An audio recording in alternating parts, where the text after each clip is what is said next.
8 फेरों का 8वां वचन। स्वाति ने इसी साल शहर की कॉलेज से पढ़ाई पूरी की है और अब उसके लिए जगह जगह से रिश्ते आने लगे हैं।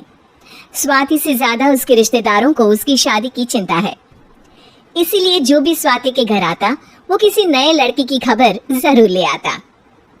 अरे दीदी, ये फोटो देख के बताओ कैसा है।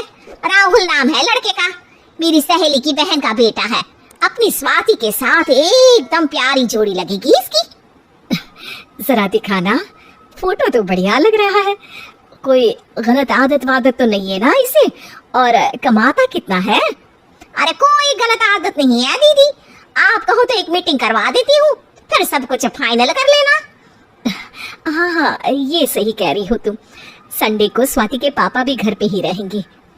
बुआ फिर वहां से चली जाती है और रात को स्वाति की माँ उससे कहती है, स्वाति बेटा, आज कमला बुआ ने एक लड़के की फोटो दिखाई है। संडे को वो लोग मिलने आ रहे हैं, तैयार हो ना तुम बेटा। अरे मम्मी, आप कहाँ कमला बुआ के चक्कर में आ जाती हो? अभी इतनी जल्दी कोई शादी वादी नहीं करनी है मुझे। अरे बेटा, अच्छा लड़का है, बुआ जानती है उसे अच्छे से। हाँ स्वाति बेटा, एक बार मिल तो लो, बाद में देखेंगे आगे क्या करना है। वैसे तो कमला रिश्ता लाई है तो मना करने का तो कोई सवाल ही नहीं उठता। संडे की सुबह होती है और कमला बुआ राहुल और उसके मम्मी पापा को लेकर स्वाति के घर आती है। अरे आइए आइए भाभी, इसे अपना ही घर समझिए, इनसे मिलिए। ये मेरे भैया और ये मेरी भाभी है।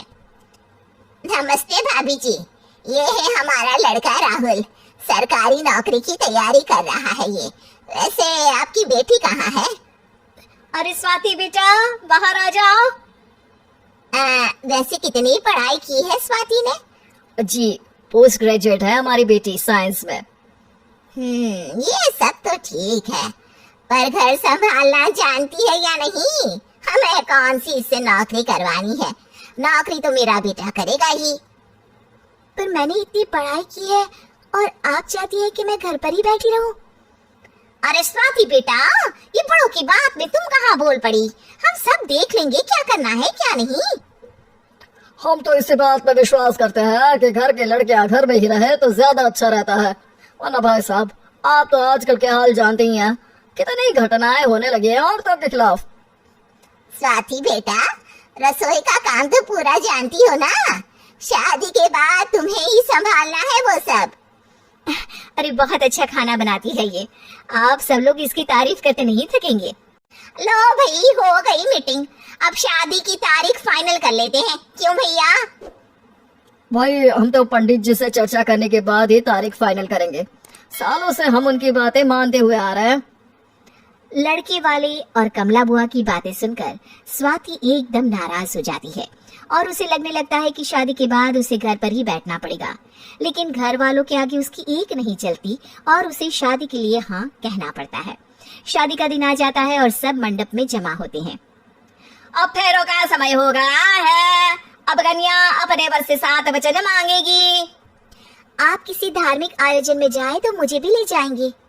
आप मेरे माता पिता का भी बराबरी से सम्मान करेंगे, हमेशा मेरा साथ निभाएंगे। आपको दोनों परिवार की जिम्मेदारियां बखूबी निभानी होगी। हर जरूरी बात में मेरी भी राय लेंगे। आप सभी गलत आदतों से दूर रहेंगे। आप मेरे अलावा किसी और औरत से कोई गलत संबंध नहीं बांधेंगे। ये 7 वचन पूरे हुए, वर क्या तुम्हें ये सारे वचन मंजूर है? जी हाँ पंडित जी, मैं सारे वचन अच्छी तरीके से निभाऊंगा। अरे वाह वाह, बढ़िया तरीके से सब काम संपन्न हो गया। तो इसी के साथ विवाह संपन्न हुआ और आज से ये दोनों पति पत्नी हुए। 1 मिनट पंडित जी, अभी एक वचन लेना बाकी है। अब कौन सा वचन है बेटा? मैं अब हमेशा के लिए किसी दूसरे घर में जाने वाली हूँ, तो पति के अलावा मैं अपने सास ससुर से भी एक वचन लेना चाहूंगी। अब कहो बेटी। मैं ये चाहती हूँ कि मुझ पर किसी बात की कोई पाबंदी नहीं लगाई जाएगी। मुझे सब कुछ करने की आजादी होगी और मैं भी विश्वास दिलाती हूँ कि मैं एक अच्छी बहू बन के दिखाऊंगी। स्वाति की बात सुनकर उसके सास ससुर एकदम चौंक जाते हैं और कुछ बोल नहीं पाते कि उतने में कमला बुआ बोल पड़ती है। अरे बेटा, ये भी कोई कहने की बात है? रानी बन के रहोगी तुम तो।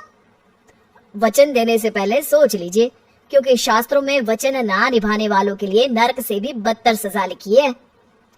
स्वाति की चालाकी से वहां मौजूद सब लोग प्रभावित हो जाते हैं और लोगों में बदनामी ना हो जाए, इस कारण स्वाति के सास ससुर को उसे वचन देना पड़ता है।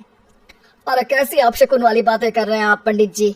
हमें मंजूर है बेटा तुम्हारी शर्त। स्वाति अपनी समझदारी से अपनी बात अपने ससुराल वालों से मनवा लेती है और खुशी खुशी राहुल से शादी कर लेती है। अब से हर शादी में मैं खुद 8 वचन दिलवाऊंगा। ओम मंगलम मंगलम मंगलम।